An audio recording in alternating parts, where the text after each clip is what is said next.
What's going on, y'all? What it is. So let's go ahead and slide on this sad story, and I want to talk about the situation that transpired with the former mayor of Alabama by the name of Bubba Copeland, who decided to delete himself this past Friday because news had leaked that he was living his life behind the scenes as a man's woman. All right, I'm paraphrasing there. I'm pretty sure that you guys can put two and two together to understand what I'm trying to convey to you. Now, for years, Bubba presented his alter ego online and was running a page on Instagram called Brittany Blair Summerlin, where he presented himself to be a thick, curvy man's woman. Now, last week, Bubba's secret life was exposed by a conservative news site, and they published photos of him dressed in women's clothing and makeup, as well as explicit erotic fiction. Now, once the revelations of Bubba's private life was revealed, it caused outrage and condemnation from some members of the community, while others felt that it was wrong that this conservative media outlet exposed him. They felt like his private life should be his business. Now, many supporters of Copeland pointed out the fact that he never expressed any anti-LGBTQ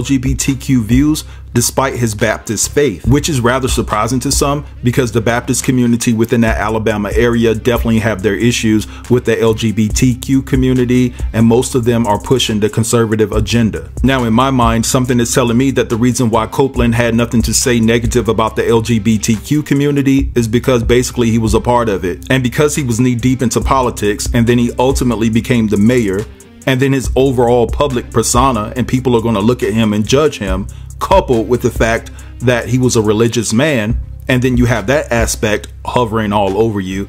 It was definitely a no-no for him to come out and be actually who he wanted to be, which is sad. Now, Copeland did come out and admit after everything had got out about his private life that his wife knew everything about what he was doing, so it was no secret to her that he was dressing up as a woman and posing online as a thick and curvy man's woman. Now, Copeland did take it upon himself to address the congregation at his church, and I want you guys to take a listen to what he had to say.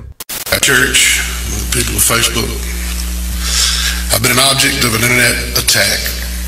An article that was written about my capacity as the mayor, capacity as a pastor.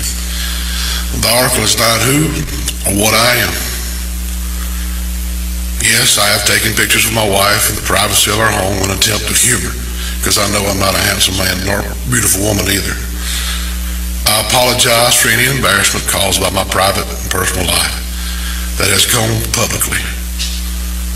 This will not cause my life to change. This will not waver my devotion to my family, to serving my city, and to serving my church.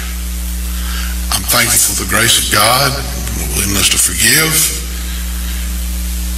All right, so you guys just heard that. Now, not only was Copeland the mayor of Smith Station, he was also the pastor of the First Baptist Church of Phoenix City. And you guys just saw him asking for forgiveness from God and the congregation. He also was a father of three. Now, according to reports, the local authorities within that area went to do a welfare check.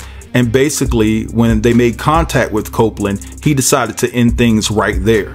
So this is an extremely sad story at the end of the day, and I feel that this news media outlet that exposed him and leaked the photos and things like that should be held accountable. I just ultimately feel this man should have been able to tell his truth when he got good and ready, you know, and I understand the other side of that. You have people that are dependent on him and they feel like he's a certain way, and that's why they voted and invested their time and energy and money into him. And so when some of them find out something like this, especially to this magnitude that goes against their traditional values, they could feel a bit betrayed, you know. And again, I just feel like that news outlet that exposed photos of him should have let him come out and expose himself instead of them taking the initiative to do that, right? They were out of place, they're out of line. But at the end of the day, if you're keeping it all the way 1000, he did put himself on social media. He had a whole Instagram account. So it wasn't like he was hiding, but I guess he felt like, you know, they wouldn't notice who he was.